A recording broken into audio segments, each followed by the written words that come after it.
Thank you.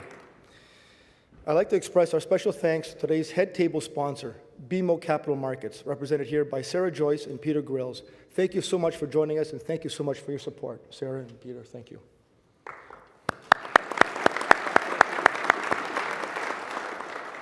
And before I introduce today's speaker, I'd like to remind everyone that he will be taking questions, so please, if you have any questions, we'll have someone roaming the room to take them for you. And now I'll introduce our today's guest. For Canadian journalists who follow the workings of government, there's been no shortage of material lately. We can't open a newspaper or turn on the car radio without hearing about a scandal, mismanagement in some public office, agency, or taxpayer-funded operation. Well, not so here today, quite the contrary. Yes, the Economic Development Corporation is a Crown corporation wholly owned by the Government of Canada, but it operates in a very non-governmental way. First of all, while it's true that the EDC is backed by the federal government, it is a financially self-sustaining entity. It operates on commercial principles like the businesses it supports. Next, it's a recognized leader in financial reporting and economic analysis, and has been one of Canada's top 100 employers for 8 consecutive years now. Every year, the EDC, with its knowledge of business and its partnerships around the world, is used to more than 8,300 Canadian companies and their global customers in as many as 200 markets worldwide. But what's especially compelling about EDC's approach at this time and at this economy is that 80% of its customers are small and medium-sized businesses, the kinds of companies that offer the best prospects for growth and development in the years to come. In 2008, EDC helped facilitate $85.8 billion in exports and investments in 184 markets, a 23% increase over its 2007 results. The commerce and business that EDC made possible supported 572,000 jobs and added $57.8 billion to Canada's GDP last year. That's almost 4.5% of the total. Our guest today has been with the EDC for over 30 years and is one of the reasons for its success. Eric Siegel was named Chief Operating Officer September 2005, assuming overall leadership of EDC's business development and transacting groups. In January 2007, he was appointed President, Chief Executive Officer. Today, he'll tell us about EDC's new and expanded financial capacity and mandate, and how it's pulling all the stops to help drive Canada's economy and its recovery. Please help me welcome Eric Siegel.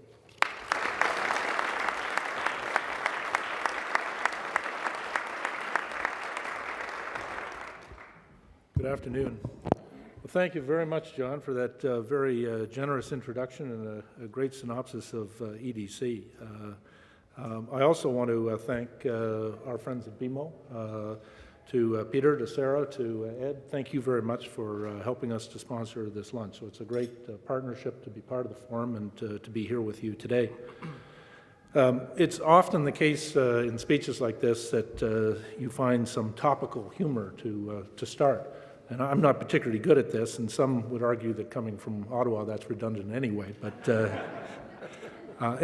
since this is being televised, I have to be careful as to the humor that I select. But so I guess you could easily gravitate to the most easy thing, and that's talk about the Leafs and their stellar performance, although it improved by 25%, I guess, last night. So that's good.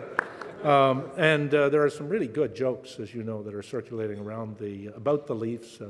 I'm fond of the one about the Titanic and the ice, and they both hitting the. Well, anyway, I won't go there. I'm going to resist the temptation to beat up on the Leafs, even though Rod, I think you might think that this is the chance to get a couple of shots in there, right? But I have worn blue and white, and it is in sympathy of your plight here in Toronto. So like the global recession, 2009 has not been stellar, and so we are all looking ahead with high expectations to 2010, and the Leafs are definitely in that category. Good afternoon and welcome. It really is a pleasure for me to be here with you today, and indeed to have so many friends, people who I've had the chance to interact with in my business career here in the room as well. And so it's a great opportunity for me to share some reflections on the events of last year and I think where we're going. But before I get started, I should mention that this week actually marks a very special occasion for Export Development Canada, for EDC. We celebrated our 65th anniversary, and a lot has changed during that time. EDC's first office was created in 1944 to help the Canadian economy bounce back from the Second World War, and at that time it had just 4 employees. And let me tell you, they had their hands full at that time. The rapid expansion in trade since then has provided plenty of opportunities for EDC to help Canadian companies grow their export business. Now, EDC has more than 1,000 employees, with offices across the country and indeed around the world. And we still have our hands full. As of the end of October, we had provided financing and insurance services to more than 7,700 Canadian exporters. Our services support a significant portion of the overall volume of business of the Canadian economy.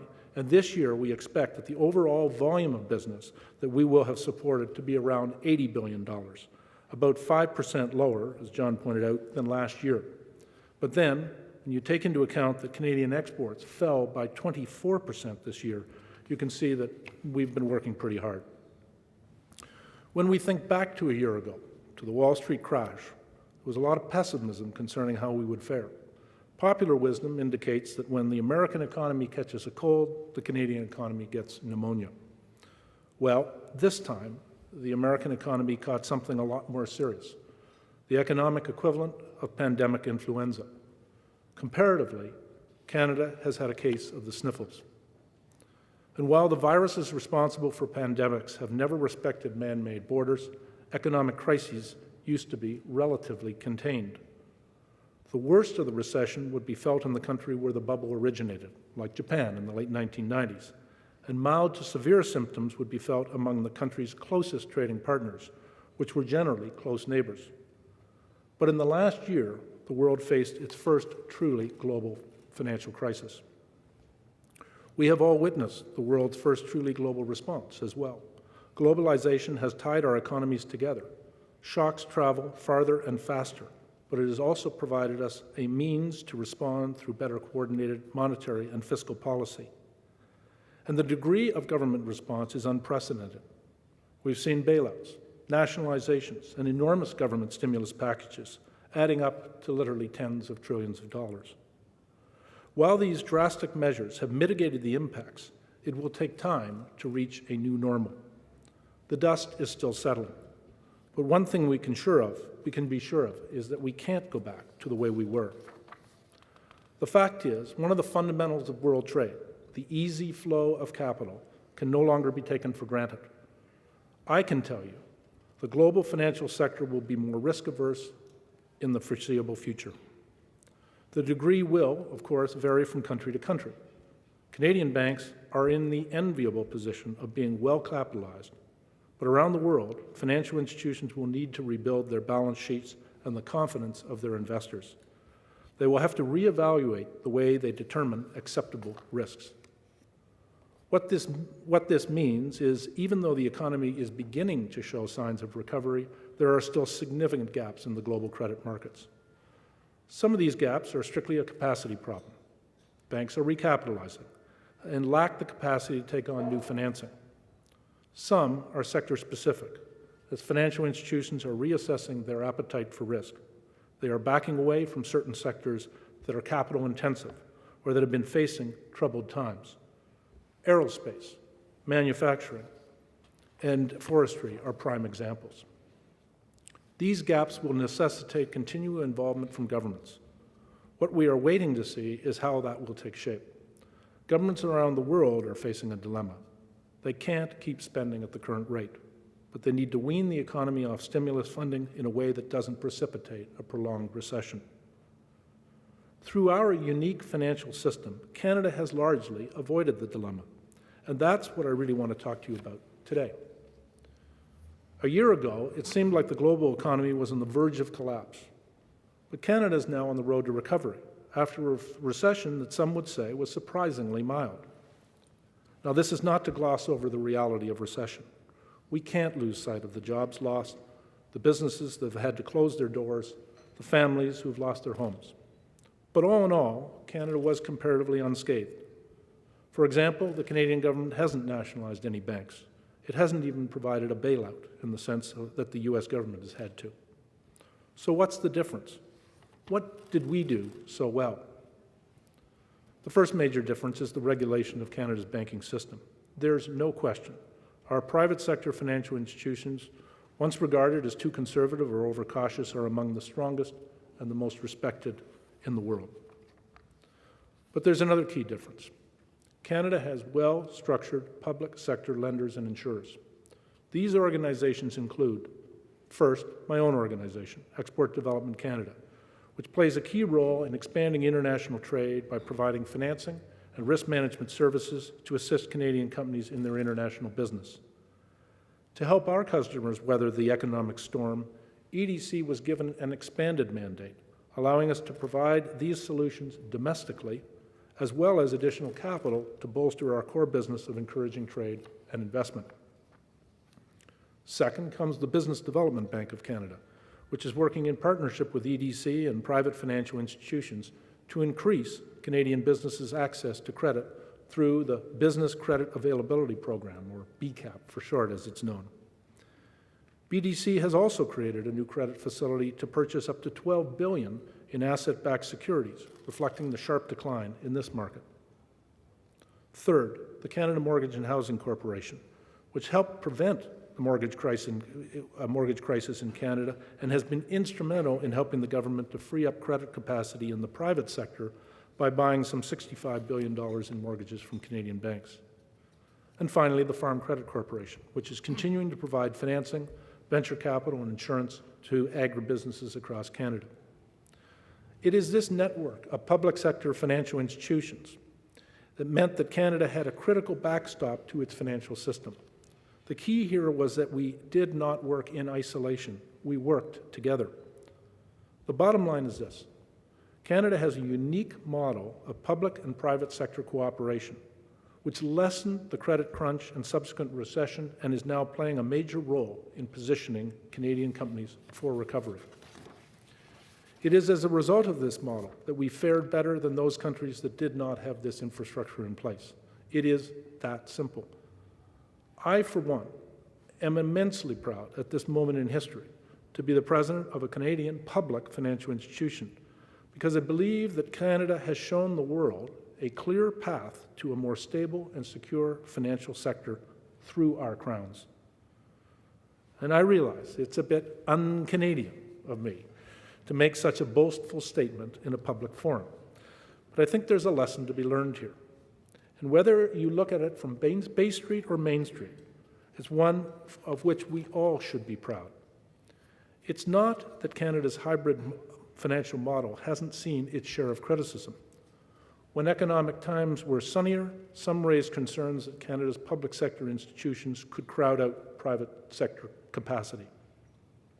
But this credit crisis has shown us that if we let these institutions atrophy as the private sector takes over the market during times of strong growth, it's awfully difficult, if not impossible, to get them back when we need them again. One example of this is that, for me, that really stands out, is EDC's involvement with the auto sector over the past few years.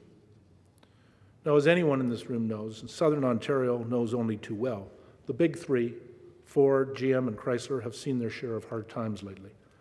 But they still have a major role to play in the North American economy, and as a Crown corporation, EDC has a public policy interest in keeping auto sector jobs in Canada.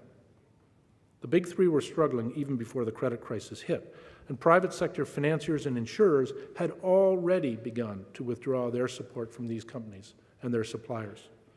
And as the private sector withdrew, EDC stepped up to support the Canadian auto sector in a number of ways. One of the least understood ways was that we met the higher demand for credits insurance. Simply put, as dealing with the big three was looking riskier, it became critical for auto parts suppliers to insure their receivables, and EDC was there to provide that service. EDC's products and services provided an important bridge to survival for nearly 600 Canadian companies in the auto sector, most of them small and medium-sized enterprises. What having accounts receivable insurance means, in real terms, is that if you're a small company supplying auto parts to the big three, you can still get paid, even when your biggest customers are teetering on the edge of bankruptcy. You can go to your bank for a loan, and they will be more likely to approve it because you have taken steps to ensure that you can pay it back. It can make the difference, quite literally, between being able to keep your doors open, being able to make payroll and meet your order books, or going under. In contrast, the U.S. was scrambling to find a way to put a solution in place similar to EDC's insurance programs. In short, to find a way of doing what we were already doing in the market. What they found was that when a financial crisis hits, it's already too late for governments to try to create new capacity to provide that needed credit support. The fact that EDC had established programs and strong relationships with our customers and their banks gave Canadian businesses a competitive advantage because they were able to access these solutions quickly and cheaply. And those of you in business know just how important that is. Now, critics of public involvement in the credit market might ask about the risk that EDC is taking on through these transactions. Well, our transactions are all concluded on commercial terms, so as to minimize the risk to the taxpayer. In total, at the end of June, EDC had nearly $1 billion in insurance exposure against just the big three auto manufacturers. But that has fallen to less than $575 million today. To date, we have paid out $2 million in claims, of which $1.6 million has been recovered. And that leaves us with about $400,000 outstanding, an amount well within our planning margins and the premiums we take in to cover these costs. So the cost of the Canadian taxpayer is zero. And I ask you, what would have been the cost in failed businesses and lost jobs without this support? And this is just one example, but there are others. In the hard-hit forestry sector, EDC has worked with more than 80% of the Canadian exporters and insured nearly $12 billion in business so far this year.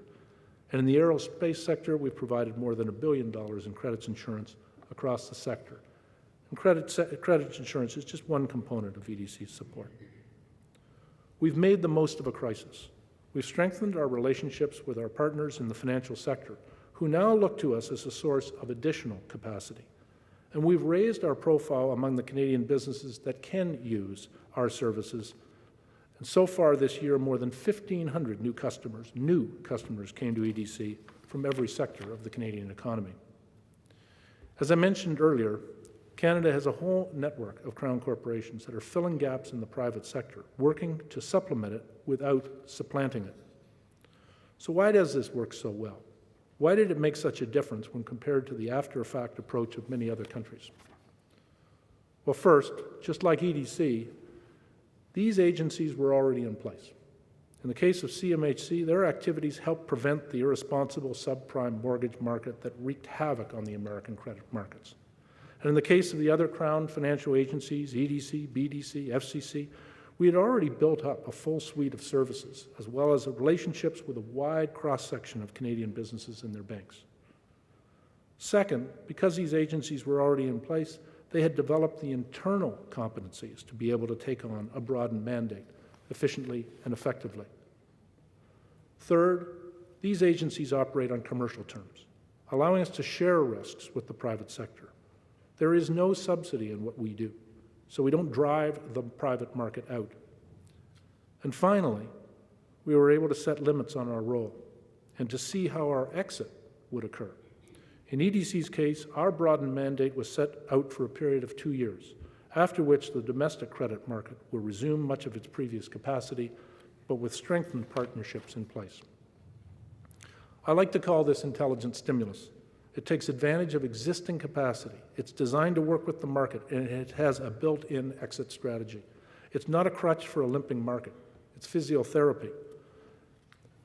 Not only will it overcome the injury, we'll be stronger than ever in the end. So what does this mean for the future? Well, if we accept that the global financial market has been irrevocably altered by the events of the past 18 months, we must also accept that public sector financial institutions will have a more profound role in the market of the future. What we are likely to see is a global financial system that looks a lot more like Canada. More cooperation between public and private sectors because neither one of them can do it alone. And that is really the essence of what I have to say. We cannot do it alone. You only have to look south of the border to realize that the private sector couldn't do it alone. And had we not had the support and expertise of our private sector partners, the efforts of our crowns would not have been as effective. We couldn't have done it alone ourselves. Churchill was once quoted as saying that democracy is the worst form of government, with the exception of all the other forms that have been tried before. And you can almost say the same of markets or the open market economy. But we must appreciate its weaknesses, its fallibilities, but at the same time, not abandon its principles. So it is this model, the Canadian model, of a partnership between a strong public sector and a vibrant private sector that has made the difference in weathering the credit crunch and the current recession. Let me give you another example of how this works. Earlier, I mentioned the Business Credit Availability Program, or BCAP, a partnership between EDC, BDC, and the private sector financial institutions, put in place to help the Canadian businesses through the credit crunch. This enhanced public-private partnership came into effect in March 2009, with a 2-year target of supporting some $5 billion in business. Well, by the end of August, after just 6 months, the program supported about $2.7 billion, assisting almost 6,000 Canadian companies in the process. I know that there are more than a few bankers in the room today, and I suspect that they would all agree with me that in this time of crisis, that's $2.7 billion in business. $2.7 billion that wouldn't have been possible without the partnership that was forged between those institutions. And it's not just about the dollars. We're talking about saving existing businesses and jobs and creating new ones. And that's what we can accomplish by working together in this way. This is the case not just in Canada, but the world stage. In response to a global financial crisis, we saw a response that went beyond the G7 to include the governments of emerging economies. Following the financial crisis of the 1990s, Canada was instrumental in establishing the G20. We recognized that as the engines of global economic growth, emerging economies needed to have a role in the global economic governance. And that vision has really taken form in April. In April, the G20 governments put forward a comprehensive plan to address the credit crunch and economic recession. This included a role for export credit agencies like EDC and the multilateral financial institutions like the World Bank to take an expanded role in filling gaps in the credit market. Specifically, these agencies were tasked to make $250 billion in trade finance available over the next 2 years. That's on top of the business that export credit agencies support each year. The Berne Union has found that its export credit agency members, its official members, underwrite a combined total of over $500 billion worth of risk yearly. And when combined with the business volume of private sector insurers, the Berne Union covers approximately 10% of all world trade. So a word of caution. Even as we act quickly to address the effects of the credit crunch, we must be measured in how we expand the capacity of public financial institutions. We must make sure that we are taking advantage of their strengths without creating additional bureaucracy and duplication of roles between multilaterals and export credit agencies. And we would do well to adhere to the principles that supported Canada's intelligent stimulus. Work with existing players on commercial terms and set clear exit strategies. We need to ensure that the public sector financial institutions are able to make the most of this crisis, coming away with strengthened partnerships. Part of this is that export credit agencies such as EDC should be and are developing on-the-ground expertise and relationships with financial institutions in emerging markets. It's just good business sense, given that these economies are expected to outperform the G7 for the foreseeable future. At the government level, globalization paved the way for a better coordinated response to the financial crisis, but it will also provide the key to recovery for individual companies. Those with diversified markets will be able to tap into the recovery no matter where it starts. To stay ahead of the curve, more Canadian companies need to build or buy into global supply chains, set up shops in customers' countries, take on joint ventures with foreign partners, and find niches in globalizing business. I said earlier that we made the most of the crisis. We strengthened partnerships and formed relationships with Canadian companies.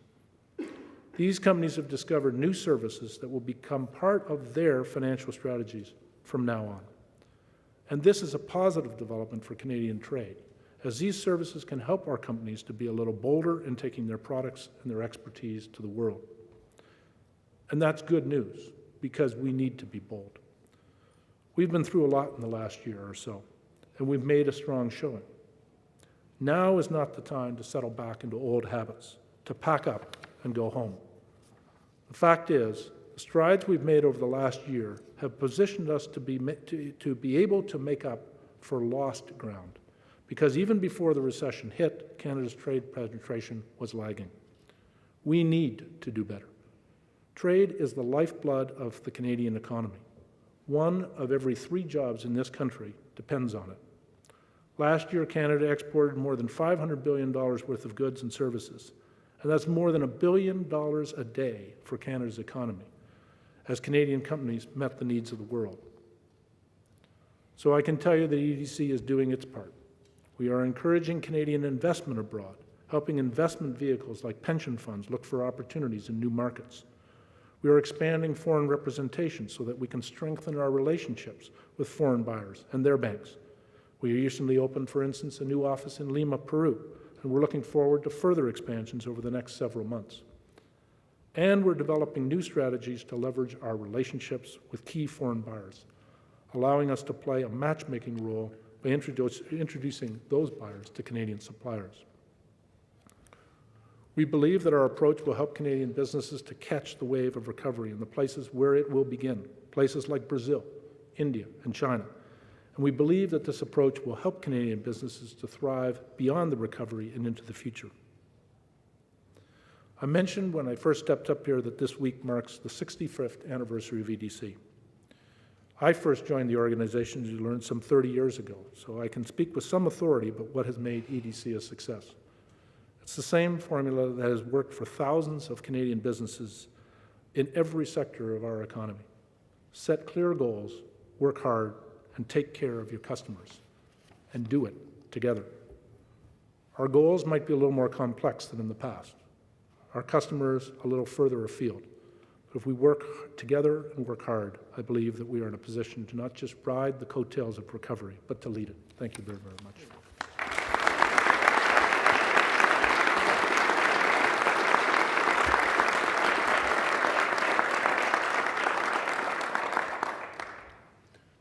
John, I guess I agreed to take some questions if there are questions, and we have a few minutes, I believe, available. So if there are some questions, I'd be delighted to address them. Please. I was very interested in your comments on helping industries, but you did not mention how EDC is helping technology evolution in the country. Sorry, the technology area. I was wondering if you could comment on that. Sure. Well, EDC has a very broad set of programs, and so what I was speaking mainly to was our insurance and our financing programs. When we get into the area of technology and burgeoning technologies, helping new technologies get to market, EDC also has equity capacity. And right now we have an equity program which is approaching in terms of commitments and actual disbursements $500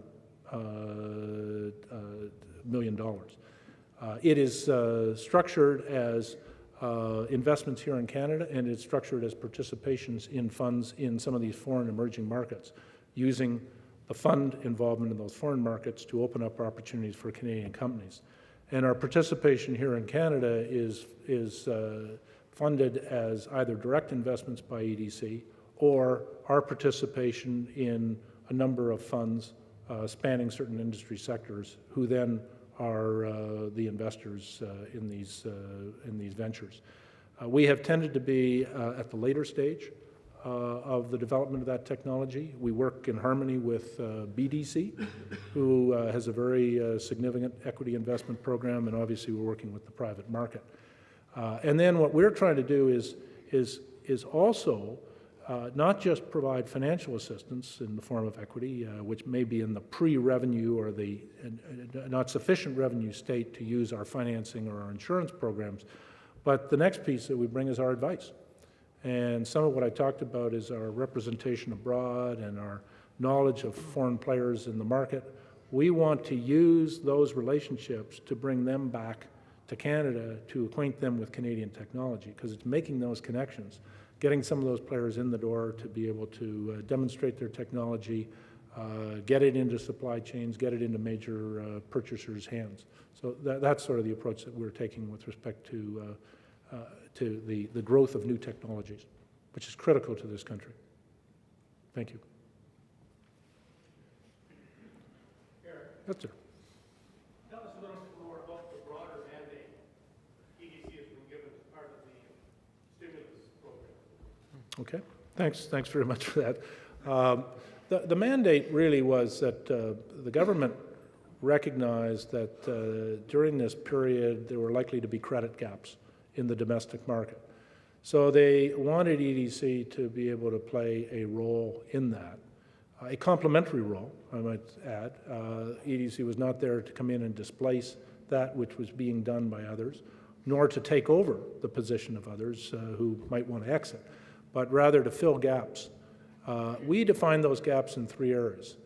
From a financing perspective, we have defined it as short-term operating credit that companies need.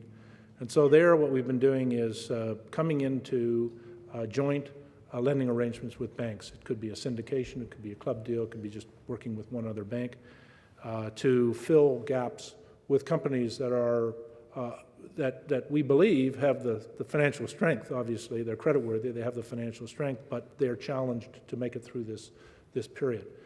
The other areas where we have come in is, one is in the area of credits insurance. We used to be a provider of domestic credits insurance in the market 5-6 years ago. We exited because the private market appeared to be handling that. During this crisis, we saw gaps emerge in capacity, and so we have come back in, and we are providing reinsurance capacity to the credits insurance, the private credits insurers, who are and then have more capacity to offer their customers. And finally, in the area of bonding, this is performance bonding. These could be surety bonds. They could be letters of guarantee issued by banks. Here again, we were seeing constraints in terms of the capacity, and so EDC has come in to provide more capacity, again by way of reinsurance or guarantees to the bank in order to ensure that there's sufficient bonding capacity in the market. And for all of that, EDC got a slight modification in the mandate in our act, and there are some regulations that had limited our participation, which have been temporarily suspended for a 2-year period. And the theory is that, as I said, an exit strategy is that on the assumption that there won't be a need for our services 2 years down the road, then the suspension will end and we will go back. I would like to say, I hope we're not going back to where we were before, because I think we've learned something through this whole cycle. I think we've built something through this whole cycle in terms of our interaction with the banking community, with BDC, with the market in general. And I think we want to figure out how do we capitalize on that going forward. But clearly the demand for EDC will lessen and probably disappear in the immediate sort of credit capacity areas that we're participating right now. The other area that the government, the other thing the government did was they put more money into EDC. They put another $350 million of capital into EDC. It was a demonstration of their support. I have to tell you, when they did it, EDC already had $9.4 billion in capital, and so it modestly increased our capital, and we're pleased with that. But we already had the credit capacity, and I think it was just a strong vote of confidence to the market that the government wanted to see EDC step and play more. So, thank you for the question.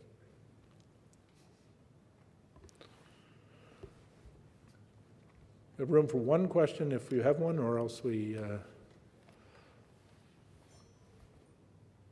Well, I'll get out of here if that's the case. So thank you again. Thank you very, very much.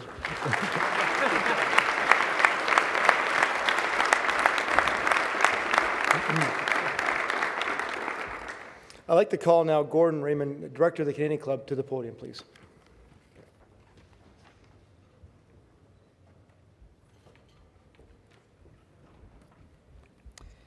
Thank you, Mr. Siegel, for joining us today.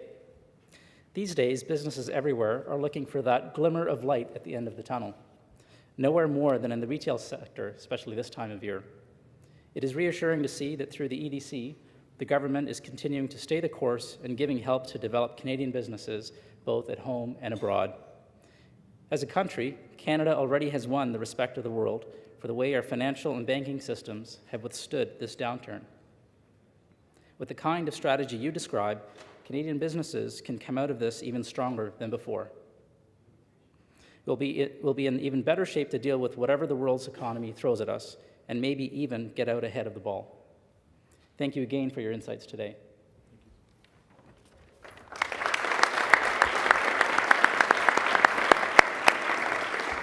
Thank you, Gordon. And again, thank you, Mr. Siegel, for your words today and for coming and joining us. And a special thanks one more time to BMO Capital Markets for making today possible. Thanks again. This concludes our television programming, which will be broadcast on Rogers TV in the days to come. It's also been filmed live today. We are grateful to Rogers TV and 680 News for their continuing promotion of Canadian Club events. This meeting is now adjourned. Thank you all for coming.